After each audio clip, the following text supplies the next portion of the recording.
우리 요한복음 21장 1절에서 14절 말씀입니다.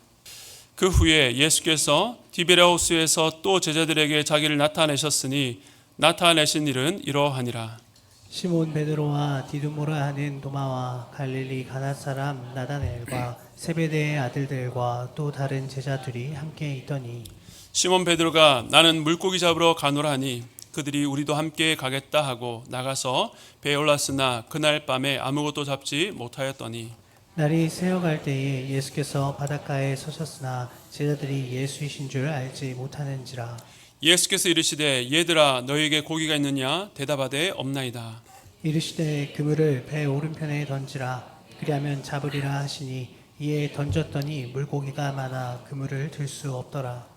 예수께서 사랑하시는 그 제자가 베드로에게 이르되 주님이시라니 시몬 베드로가 벗고 있다가 주님이라는 말을 듣고 겉옷을 두른 후에 바다로 뛰어내리더라. 다른 제자들은 육지에서 거리가 불과 한 50칸쯤 되므로 작은 배를 타고 물고기 등 그물을 끌고 와서 육지에 올라보니 숯불이 있는데 그 위에 생선이 놓였고 떡도 있더라. 예수께서 이르시되 지금 잡은 생선을 좀 가져오라 하시니 시몬 베드로가 올라가서 그물을 육지에 끌어올리니 가득히 찬 큰 물고기가 153마리라 이같이 많으나 그물이 찢어지지 아니하였더라. 예수께서 이르시되 와서 조반을 먹으라 하시니 제자들이 주님이신 줄 아는 고로 당신이 누구냐 감히 묻는 자가 없더라. 예수께서 가셔서 떡을 가져다가 그들에게 주시고 생선도 그와 같이 하시니라. 이것은 예수께서 죽은 자 가운데서 살아나신 후에 세 번째로 제자들에게 나타나신 것이라. 아멘. 네, 오늘은 와서 조반을 먹으라는 제목으로 하나님의 말씀을 나누겠습니다. 지난 새생명 축제와 이어서 특세 기간에 하박국 말씀을 나누면서 또 오랜만에 요한복음 말씀으로 돌아왔습니다. 우리가 지난번에 보았던 것처럼 요한복음 20장의 마지막 결론에 해당되는 말씀이 나오기 때문에 사실은 20장에서 요한복음이 끝이 나도 전혀 어색하지가 않습니다. 그래서 요한복음을 깊이 연구한 학자들은 이 1장 서두의 프롤로그와 대응해서 21장 이 부분을 이 에필로그라고 이해를 합니다. 1장이 태초라고 하는 관점에서 하나님 아버지와 빛으로 이 땅에 오신 예수님을 아주 장엄하게 보여주었다면 이 21장은 이 복음을 아주 친밀하고 따뜻하게 마무리하고 있습니다. 즉 요한복음은 부활이 사실이었다는 것을 확인한 데서 그치지 않고 부활하신 주님께서 제자들을 만나 나누신 말씀으로 완성되는 복음서라는 것입니다. 예수님께서 21장에서 제자들을 왜 다시 만나셨고 그들에게 무엇을 하셨는지 알아야 이 복음이 사도들을 통해서 유대와 사마리아와 땅끝까지 어떻게 전해질 수 있었는지를 이해할 수 있습니다. 오늘 본문의 시작은 이렇게 시작됩니다. 요한복음 21장 1절에 그 후에 예수께서 디베랴 호수에서 또 제자들에게 자기를 나타내셨으니 나타내신 일은 이러하니라. 여기서 디베랴라는 것은 이 갈릴리의 로마식 명칭입니다. 다른 복음서에서는 나오지 않고 오직 요한복음에서만 두 차례 나오는데 6장과 21장에 나옵니다. 6장은 오병이어의 표적이 있는 말씀인데 이것을 소개하기 전에 예수께서 디베랴의 갈릴리 바다 건너편으로 가시매라고 시작합니다.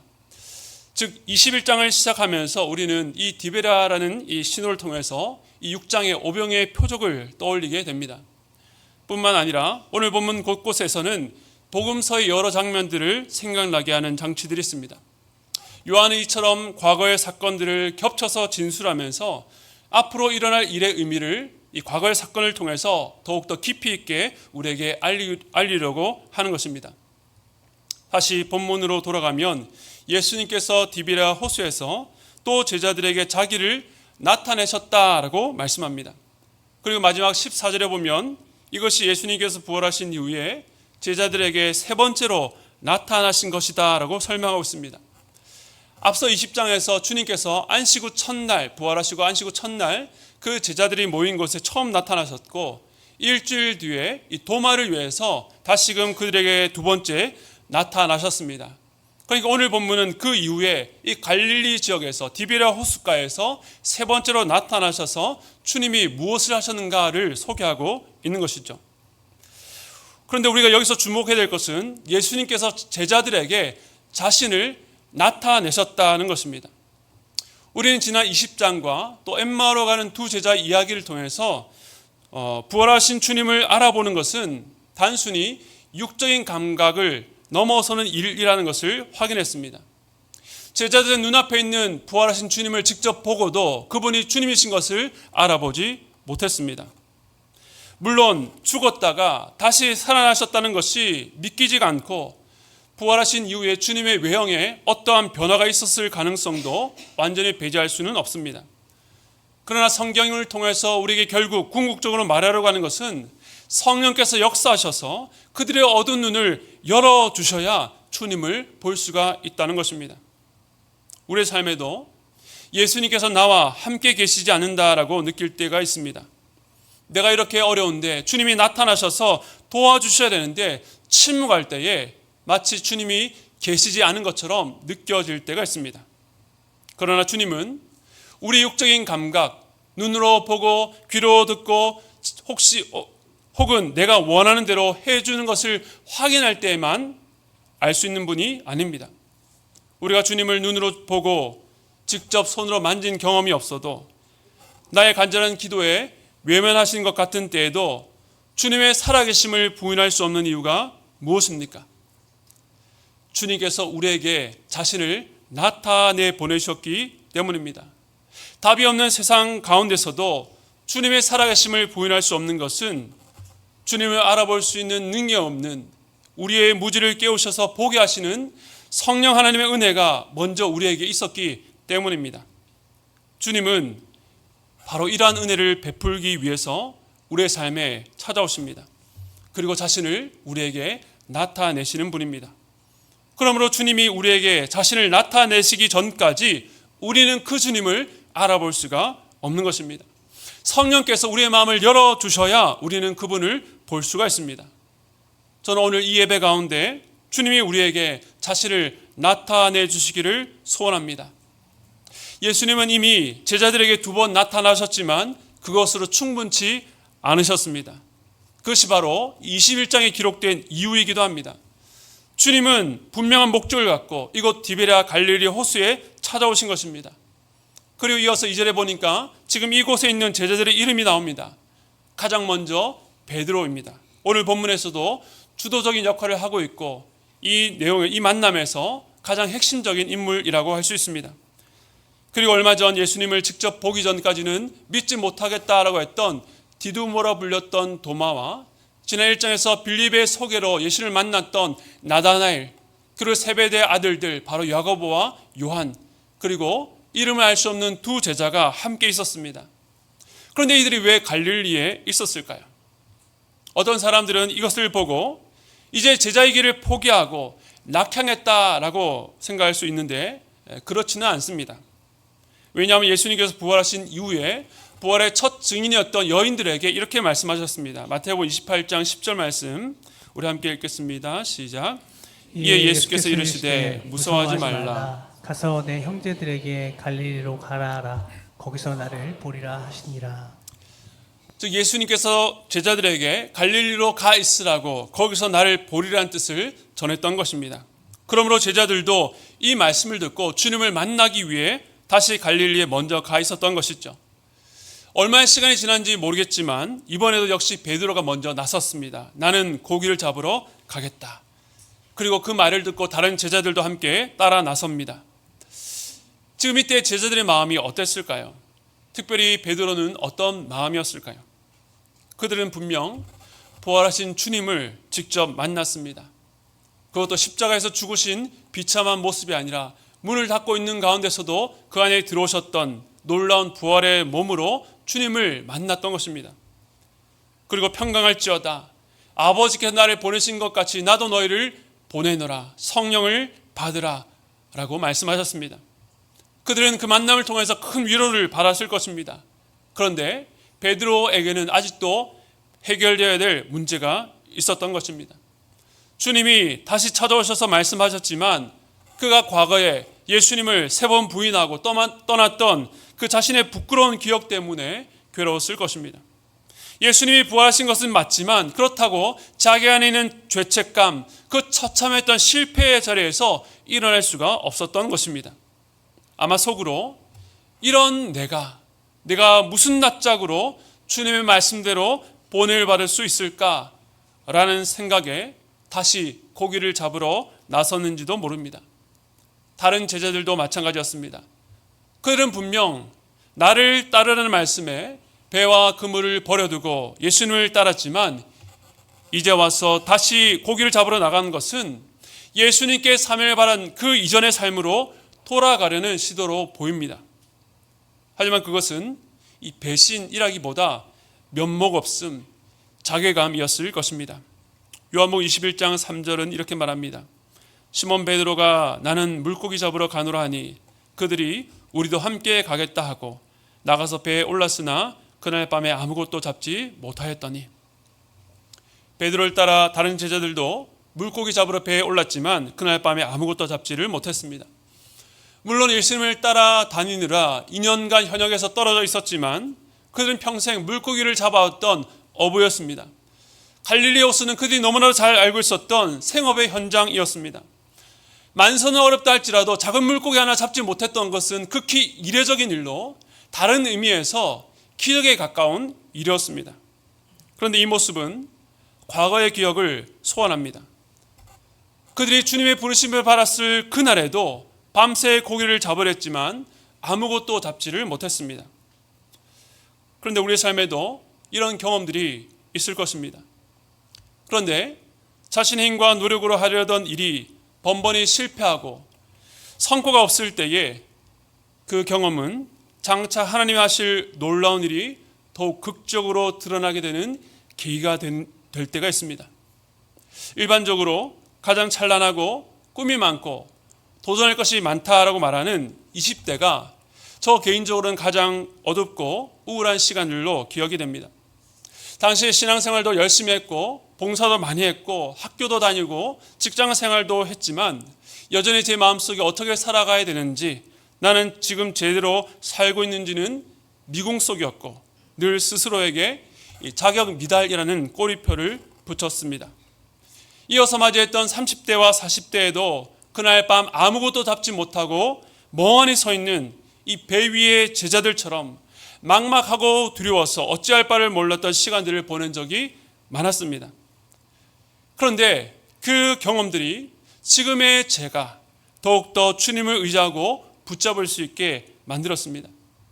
일만성도 파송 운동을 통해서 교회 목회자로 청빙을 받고 개척한 이후에 몇 년 만에 성장하고 자립한 교회를 담임하면서 주변의 선배 목회자들로부터, 노예 어른들로부터 많은 격려와 칭찬을 받을 때마다 속으로 이것은 제 능력과는 정말로 아무런 상관이 없는 일이라고 몇 번이고 되뇌이게 됩니다. 그것이 겸손이 아니라 정말로 그렇기 때문에 그렇습니다. 아무것도 잡지 못했던 그 수많은 밤이 지금 내 눈앞에서 펼쳐지는 모든 일에서 제가 한 것은 아무것도 없고 오직 하나님께서 하셨다라고 고백하게 만든 것입니다. 그러나 누구에게나 모든 인생의 밤이 반드시 그리고 항상 소망으로 연결되는 것은 아닙니다.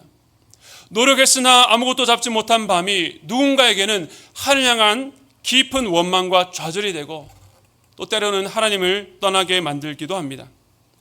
그런데 그렇게 막막한 마음으로 서 있는 자들에게 주님께서 자신을 나타내어 주시는 은혜를 입게 될 때에 비로소 그 절망은 소망으로 변합니다. 주님은 지금 그 일을 위해서 오셨고 밤새 물고기 한 마리 잡지 못했던 제자들에게 나타나셨습니다.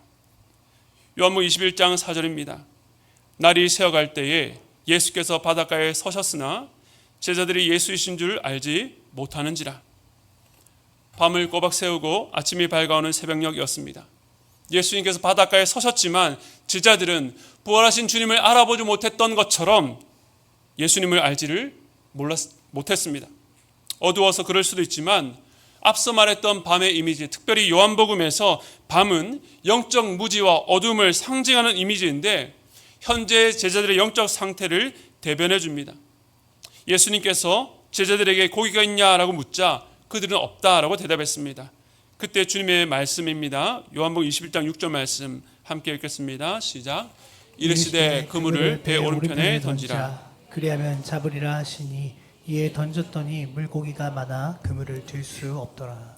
아멘. 이 장면은 이전 제자를 처음 부르셨던 그날과 일치하기도 하고 조금 다른 부분도 있습니다. 그때도 그들은 말씀을 들은 대로 그물을 던졌고 많은 물고기를 낚았습니다. 그런데 오늘 본문에서 제자들은 아직도 이 말씀하신 분이 누구인지를 정확히 몰랐습니다. 그저 밤새도록 헛고생하고 낙심한 가운데에 누군가의 말을 듣고 그냥 마지막에 한번 시도는 해보자라고 던졌을지도 모릅니다. 그런데 그 말을 듣고 던졌던 그물에 들 수 없을 정도로 많은 물고기가 잡혔을 때에 그들은 자연스럽게 이전 기억을 떠올렸을 것입니다. 그것을 가장 먼저 알아챈 인물은 역시 요한이었습니다. 요한복음 21장 7절입니다. 예수께서 사랑하시는 그 제자가 베드로에게 이르되 주님이시라 하니 시몬 베드로가 벗고 있다가 주님이라 하는 말을 듣고 겉옷을 두른 후에 바다로 뛰어내리더라.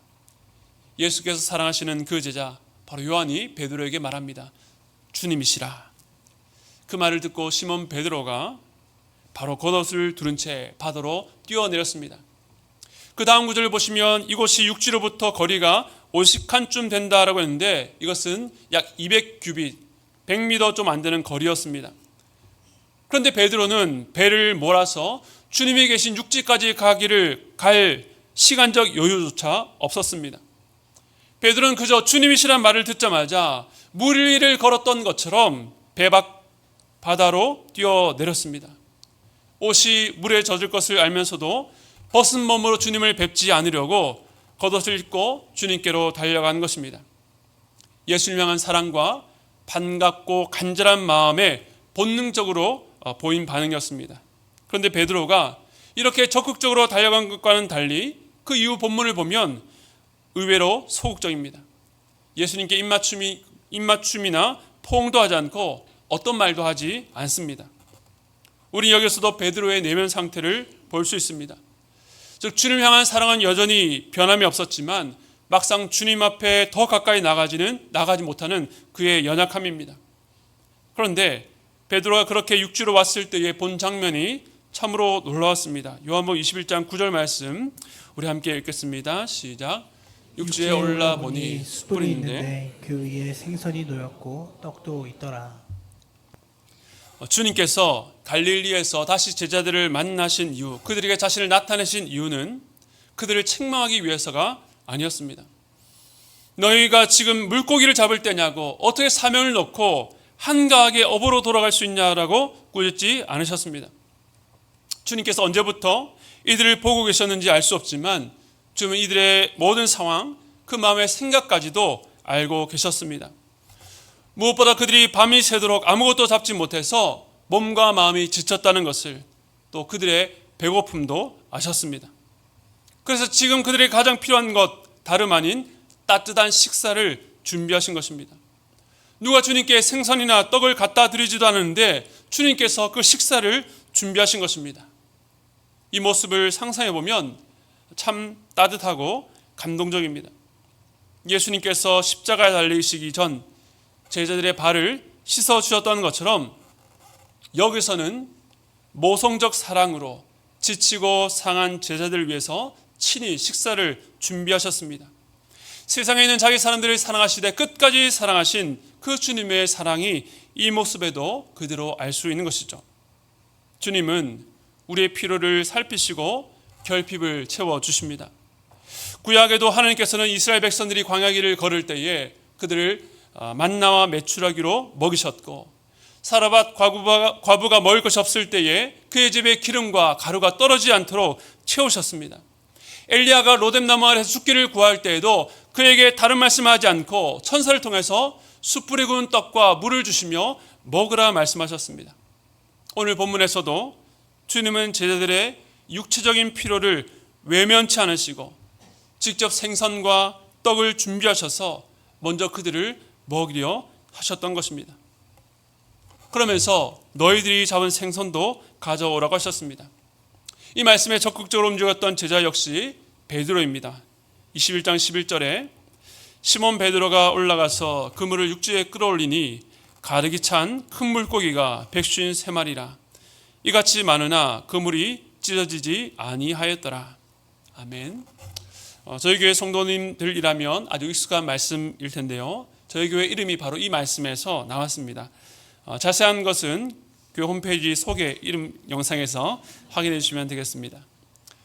그런데 여기서 예수님께서 처음 제자들을 부르셨을 때와 다른 점이 있는데, 그때는 고기가 많아서 그물이 찢어졌는데 여기는 가득히 찬 큰 물고기 153마리 이같이 많으나 그물이 찢어지지 않았다는 것입니다. 여기에도 중요한 메시지가 있습니다. 그러니까 예수님께서 제자들에게 많은 고기를 잡게 하신 것은 그저 단지 하룻밤의 실패를 회복시켜주기 위해서가 아니라 더 궁극적인 목적, 더 중요한 메시지를 전달하기 위해서였습니다. 이어서 주님은 제자들에게 이렇게 말씀하십니다. 요한복음 21장 12절과 13절 말씀 우리 함께 읽겠습니다. 시작.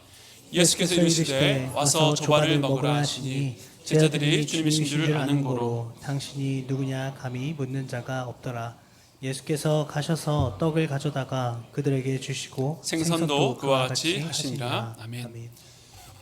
예수님은 준비하신 이 소박한 식탁으로 그 제자들을 초대하셨습니다. 와서 조반을 먹으라. 그런데 제자들이 주님이신 줄 아는 거로 당신이 누구냐 감히 묻는 자가 없었다라고 말합니다.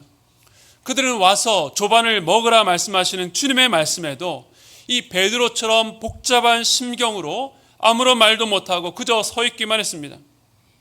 그런데 그러자 예수님께서 직접 떡을 가져다가 그들에게 주시고 생선도 그들에게 주셨다라고 말씀합니다. 이처럼 예수님께서 제자를 위해서 식사를 준비하실 뿐만 아니라 그것을 직접 가져다 주시는 모습은 참 따뜻하고 정감이 넘칩니다. 하지만 이것은 단순한 위로가 아니었습니다. 앞서 오늘 말씀은 여러 사건들을 기억나게 한다라고 말씀을 드렸습니다. 먼저는 예수님께서 처음으로 이 제자들을 부르셨던 때가 생각납니다. 주님은 그날에도 밤새 물고기 잡지 못했던 제자들에게 깊은 데로 가서 그물을 던지라 말씀하시고 나를 따라오라 내가 너희를 사람을 낚는 어부가 되게 하리라 말씀하심으로 그들을 제자로 부르셨습니다. 두 번째는 디베라라는 신호에서 알 수 있는 것처럼 오병이어의 표적입니다. 그리고 세 번째는 주께서 잡히시던 밤 떡과 잔을 나누었던 성만찬의 자리입니다. 주님은 이러한 장면들을 재현하시면서 제자들에게 그 자리, 그때의 말씀으로 부르셨습니다. 먼저는 그들을 처음 부르셨던 사명의 현장을 재현하셨습니다. 주님을 따라 사람 낚는 어부로 부름을 받았지만 제자들은 그 길에서 실패한 것 같습니다. 주님은 부활하셔서 죽음을 정복하셨지만 제자들은 주님의 십자가 앞에서 한결같이 뿔뿔이 흩어져 도망가고 말았습니다. 이렇게 결정적인 순간에 주를 배신한 자들이 어떻게 십자가 복음을 전할 수 있겠는가? 그런 의문이 들 수밖에 없습니다. 하지만 부활하신 주님은 그렇게 실패한 제자들을 다시 찾아오셔서 그날처럼 다시 불러주셨습니다. 사명의 자리, 사람 낚는 어부로 삼으신 때의 일을 반복하심으로 자제들을 부르신 그 부르심이 그때나 지금이나 다르지 않고 변함이 없다는 사실을 확인시켜 주신 것입니다. 실패하여 무너진 제자들을 다시 불러 세우시고 그 사명을 재확인하셨습니다. 이렇게 보면 앞서 하신 주님의 말씀이 다르게 들립니다.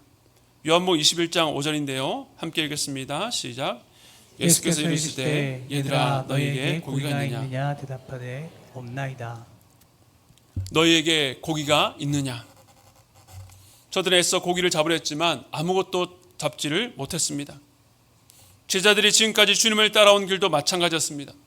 주님께서 여러 이적을 행하시고 말씀을 가르치고 주를 따르던 자들이 줄지어서 주님을 따라갈 때에 주를 위해 뭐든지 할 수 있고 죽을 수도 있다라고 자신했는데 십자가 앞에서 아무것도 할 수 없다는 것을 깨닫게 되었습니다.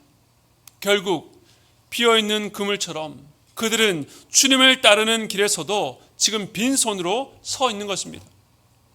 예수님이 다시 제자들을 이 사명의 자리에 부르셔도 그들은 이렇게 말했을 것입니다. 대답하되 없나이다. 아무것도 가진 것이 없는데 이렇게 크게 실패했는데 주님이 다시 기회를 주신다는들 제가 어떻게 주를 따를 수 있겠나이까? 그런데 내가 주를 위해 살겠다고 아무리 다짐하고 외쳐도 그 안에 우리의 의와 힘과 지혜가 남아있다면 결국 대답하되 없나이다가 될 수밖에 없습니다. 그러면 우리가 어떻게 주님을 따를 수 있겠습니까? 늘 실패할 수밖에 없는 우리가 어떻게 주님의 사명을 감당할 수 있겠습니까?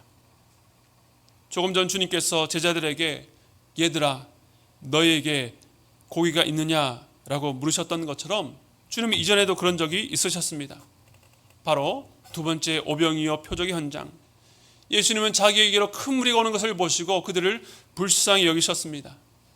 빈들에 날이 이미 저물자 제자들이 주님께 와서 주님 이제 무리들을 보내어서 말에 들어가 먹을 것을 사 먹게 하소서라고 걱정하며 말했습니다. 그때 주님께서 제자들에게 이렇게 말씀하셨습니다. 마태복음 14장 16절 말씀 함께 읽겠습니다. 시작. 예수께서 이르시되 갈 것 없다. 너희가 먹을 것을 주라. 이 많은 사람들을 먹일 음식을 우리 보고 주라니요. 제자들은 당연히 당황했을 것입니다. 그리고 수소문해서 찾은 것이 겨우 어린아이의 도시락, 물고기 2마리와 보리떡 5개였습니다. 이 많은 사람들을 먹일 음식이 제자들에게는 없었습니다. 하지만 주님은 그 떡을 가지고 축사하신 후에 사람들을 앉게 하고 원대로 제자를 통해서 나눠주게 하셨습니다. 그렇게 배불리 먹고도 남은 것이 12광주리에 찰 만큼 넉넉했던 것입니다. 제자들은 오병이어의 도시락과 빈 그물처럼 사람들의 영적 필요를 채울 능력도 가진 것도 없는 자들이었습니다. 그런데 오늘 말씀을 통해 주시는 메시지가 무엇입니까? 그들에게 줄 것을 예수님께서 주신다는 것입니다. 주님이 배 오른편에 그물을 던지라 했을 때에 153마리의 물고기가 가득 잡힌 것처럼 주님이 하십니다. 아무것도 얻지 못한 밤을 지나서 주의 말씀대로 순종할 때에 우리의 힘과 지혜, 노력이 아닌 주님의 은혜로 거두게 하시는 놀라운 역사를 보게 하십니다. 주님은 너희가 하려던 것, 너희의 열심과 의지, 결단을 내려놓고 나의 음성을 듣고 따르라고 말씀하십니다. 너에게 없는 것이 내게는 있으니 너희 손에 들린 것을 의지하지 말고 주님의 능력을 의지하고 따르라고 말씀합니다. 그리고 그 가득히 찬 그물이 찢어지지 않았다는 것이 무엇을 의미합니까? 우리 주님께서 너희들의 수고를 헛되지 않게 하시겠다는 것입니다. 우리 주님께서 한 영혼도 놓지 않으시고 잃어버리지 않겠다는 것을 보여줍니다. 요한복음 10장 28절과 29절 말씀 우리 함께 읽겠습니다. 시작. 내가 그들에게 영생을 주노니 영원히 멸망하지 아니할 것이요 또 그들을 내 손에서 빼앗을 자가 없느니라. 그들을 주신 내 아버지는 만물보다 크심에 아무도 아버지 손에서 빼앗을 수 없느니라. 아멘. 주의 말씀을 듣고 순종하며 따라간 일에는 결코 실패가 있을 수 없습니다. 우리는 실패하고 넘어질 수도 있지만 그 실패가 곧 하나님의 실패일 수가 없습니다. 하나님은 당신의 자녀들을 결코 누구에게도 빼앗기지 않으시고 지키시고 보호하신다 말씀합니다. 우리 주님의 손에, 아버지의 손에 이중 보호로 우리를 둘러싸셔서 우리를 끝까지 지키신다 말씀하는 것입니다. 제자들이 그 안에 있고 우리도 그 안에 있습니다. 우리는 그 주님의 사명을 이루는 통로로 쓰임받는 것입니다. 그런데 이 사명을 감당하기 위해서 제자들에게 먼저 필요한 것이 있었습니다. 오늘 말씀에서 세 번째로 떠오르는 장면, 바로 주님이 베푸신 성만찬에서 발견하게 됩니다. 제자들은 먼저 주님이 나누시는 떡을 받아 먹어야 합니다. 오병이어의 표적도 단지 저들의 육체적인 배고픔을 채우신 능력을 보여준 사건이 아닙니다. 참 생명의 떡이신 예수 그리스도께서 장차 자신의 살과 피로 저들의 영적 굶주림을 채우시고 영생을 주신다는 것을 보여준 표적이었습니다. 그러므로 제자들이 죄사함의 은혜로 영생을 얻게 하시는 이 복음을 전하기 위해서는 그들이 먼저 예수님께 베푸신 식탁을 통해서 생명의 양식을 먹고 누려야 하는 것입니다. 그렇기 때문에 예수님은 주를 배반하고 실패하여 시리에 빠져있는 제자들을 찾아가셨습니다. 그리고 그 밤에 전했던 은혜, 이 떡은 내 몸이니라. 이 잔은 죄 사함을 얻게 하려고 많은 사람을 위하여 흘리는 나의 피, 곧 언약의 피라고 알리신 그 성만찬의 은혜로 제자들을 다시 초대하신 것입니다. 넘어졌으나 다시 일어서 주의 사명대로 살아갈 수 있는 힘은 오직 주님의 십자가 은혜에 있음을 깨닫기를 원하셨습니다. 그 은혜는 아무리 주를 배신하고 멀리 도망간 자라 할지라도 끝까지 추적하셔서 너는 내 아들이다, 너는 내 딸이라 말씀하시는 하나님의 놀라운 사랑, 아가서 8장의 노래처럼 사랑은 죽음같이 강하고 질투는 수월같이 잔인하며 불길같이 일어나니 그 기세가 여호와의 불과 같으리라.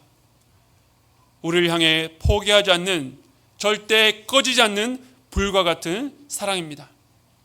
그러므로 와서 조반을 먹으라는 이 주님의 말씀은 내가 너희들에게 주는 이 놀라운 사랑을 받아먹고 그 생명을 먹고 그 힘으로 사명의 자리로 나아가라는 초대입니다. 사랑하는 성도 여러분, 이 예배의 자리가 우리 모두에게 그런 자리가 되기를 원합니다. 한 주간 주를 따른다고 했지만 넘어지고 실패하고 나조차도 자신을 용납할 수 없는 우리를 주님은 이 예배 자리로 부르십니다. 와서 조반을 먹으라. 내가 주는 생명 양식을 먹고 너희의 힘과 의지로 해보려 하지 말고 그 은혜와 사랑 안에서 다시 일어나 세상을 향해 파송하십니다. 매주 예배 자리로 나올 때마다 생명의 양식, 영의 양식을 사모하시고 그 양식을 먹고 받아 먹으셨다면 이 세상 속에서 나의 힘과 나의 지혜가 아니라 주의 십자가의 능력으로 살아가는 저와 여러분 되시기를 주님의 이름으로 간절히 축원드립니다. 우리 오늘 말씀을 기억하시면서 우리 사랑합니다 나의 예수님 이 찬양으로 주님 앞에 우리의 사랑을 고백하며 나아가도록 하겠습니다.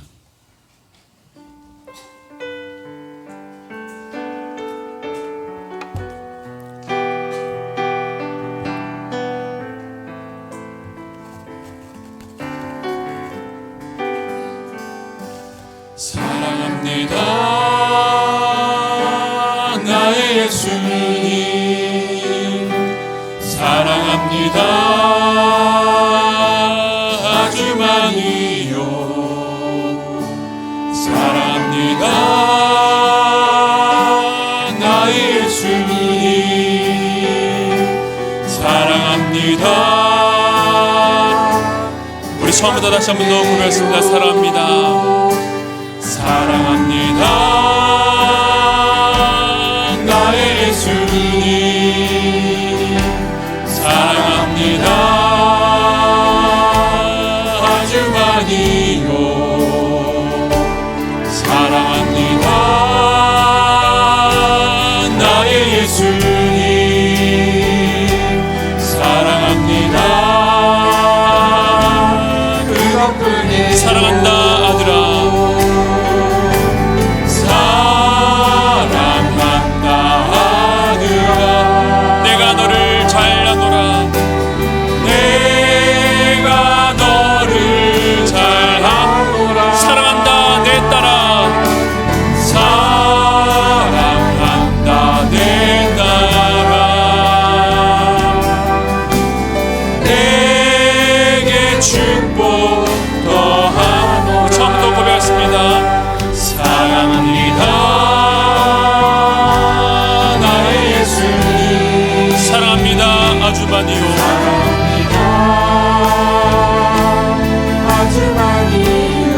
사랑합니다 나의 예수님. 오늘 우리의 사랑을 주 앞에 고백합니다. 사랑합니다 사랑한다 아들아. 사랑한다 아들아, 내가 너를 잘하노라. 사랑한다 내 딸아. 사랑한다 내 딸아,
우리가 이 찬양의 가사에 의지해서 우리 주님께 사랑을 고백했지만 우리 각자가 갖는 그 사랑의 크기와 깊이가 모두 다를 것입니다.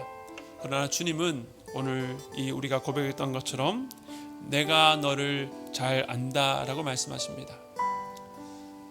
그 주님의 암에는 정말 많은 이야기들이 들어있습니다. 우리의 모든 실패와 허물과 우리의 죄책감, 우리의 자책감, 우리의 자괴감, 어느 누구에게도 말할 수 없는 우리 안에 깊은 어둠과 절망을 우리 주님은 알고 계신다 말씀합니다. 그리고 우리를 향해서 그럼에도 불구하고 내가 너를 사랑한다. 내가 너를 사랑한다. 너는 나의 아들이다. 나의 존귀한 딸이다 말씀하십니다. 우리가 지금까지 살아오면서 주님을 사랑한다고 고백했던 그 많은 결단과 헌신의 자리가 있었을 것입니다. 그러나 그러한 삶과 우리의 실적인 결단과 우리의 삶을 돌아보면 정말로 어긋나서 하나님 앞에 감히 내어놓을 수 없는, 마치 와서 조반을 먹으라는 그 주님의 말씀에도 먼저 나가지 못하고 멍하니 서 있는, 우두커니 서 있는 모습이 바로 우리의 모습 아니겠습니까? 그러나 주님은 오늘도 우리를 찾아오십니다. 이 예배를 통해서 우리를 찾아오십니다. 그 절망과 어둠의 밤을 통과해 새벽야의 빛이 비춰올 때에 우리를 찾아오셔서 우리의 배고픔을 채우시고 너의 힘과 너의 뜻과 너의 의지로 살아가지 말고 내가 주는 것으로 먹고 마시며 그 힘으로 살아내라 라고 말씀하십니다. 우리 시간에 우리의 모든 계획과 생각을 주님의 발 앞에 내려놓고 주님, 내가 그 주님을 따라가겠습니다. 주님, 내가 그 주님을 의지하기를 원합니다. 주님, 나의 손을 붙잡아 주시고 날마다 주님께서 베푸시는 그 식탁 앞에 나가서 그 생명의 양식, 놀라운 능력을 날마다 먹고 마시며 그 주님 안에 힘을 얻어서 세상 가운데 가정과 직장과 교회와 공동체 가운데 주님의 부르신 가운데 나갈 수 있도록 우리를 붙잡아 주시옵소서. 우리 간절한 마음으로 함께 기도하며 나가도록 하겠습니다. 하나님 아버지, 우리에게 요한복음 20장으로 끝내지 아니하시고 21장을 허락하신 것은 그 패배와 절망과 자격 없음으로 말미암아 몸부림치는 그 제자들을 세우실 뿐만 아니라 오늘도 동일한 좌절과 절망으로 살아가는 주님의 제자들, 주님의 귀한 성도들을 일으키시고 회복해 하시려는 주님의 사랑인 줄로 믿습니다. 주님, 오늘 이 말씀이 와서 조반을 먹으라는 주님의 초대가 2000년 전 제자들에게만 하셨던 초대가 아니라 오늘 연약하여서 밤이 새도록 수고하였으나 아무것도 손에 거지지 못한 채 멍하니 서 있는 우리를 찾아오시는 주님의 사랑의 초대로 받아들일 수 있도록 붙잡아 주시옵소서. 우리는 그 음식을 먹을 자격이 없지만 우리를 부르신 그 주님 앞에서 참으로 그 주님의 사랑을 감격하며 주님 앞에 나아가 그 음식을 먹기를 원합니다. 하나님, 그 생명 양식이 우리를 살리며 하나님, 그 생명 양식이 우리 자신을 바라볼 때에 넘어지고 주저앉고 자꾸만 어둠 속으로 주저앉게 만드는 그 어둠에서 이겨낼 수 있는, 나올 수 있는 주님의 생명이 될 수 있도록 붙잡아 주시옵소서. 주님, 우리의 힘과 우리의 지혜와 우리의 노력을 하려고 했던 그 모든 일들을 이 시간 주님의 발 앞에 내려놓기를 원합니다. 우리는 참으로 연약하고 부족하지만 여전히 다시금 사명의 자리로 부르시는 그 주의 음성을 기대어서 주님 앞에 나갈 때에 다시금 힘을 얻게 하시고 다시금 주님께 우리를 보내신 그 세상에서 나갈 수 있는 능력을 허락하여 주시옵소서. 그러해서 오늘도 우리 주변에 밤이 맞도록 수고했으나 아무것도 얻지 못한 채 서 있는 자들에게 나아가 주님께 우리에게 나누시는 그 양식을, 그 생명의 떡을 나눠주는 우리가 될 수 있도록 붙잡아 주시옵소서. 주께서 우리를 살리시며 일으키셨던 것처럼 우리도 우리의 삶의 현장에서 만나는 실패자들과 낙오한 자들, 주님의 사랑에서 멀리 떠났던 자들을 우리가 다시금 일으켜 세우는 놀라운 주님의 손과 발이 될 수 있도록 붙잡아 주시옵소서. 그러해서 우리 하나님 일어상 공동체 교회가 주님의 물고기를 낚는, 그물이 찢어지지 않는 하나님께서 택하신 자들을 주님의 품으로 인도하는 복된 공동체를 수 있도록 붙잡아 주시고, 우리 모두가 영적 업으로, 사람 낚는 영적 업으로 각자의 자리에서 살아갈 수 있는 놀라운 은혜를 허락하여 주시옵소서. 지금은 우리 주 예수 그리스도의 한량없는 은혜와 하나님 아버지의 무한하신 사랑하심과 성령님의 감동 감화 교통하심의 역사가 와서 조반을 먹으라 말씀하시는 그 주님의 초대에 응답하여 영의 양식, 생명의 양식을 먹고 마심으로 힘을 얻어 주님께서 보내신 곳을 향해서 담대하게 믿음으로 나아가겠다고 다짐하고 돌아가는 모든 성도들의 머리 위에 지금부터 영원토록 함께 있기를 축원드리옵나이다.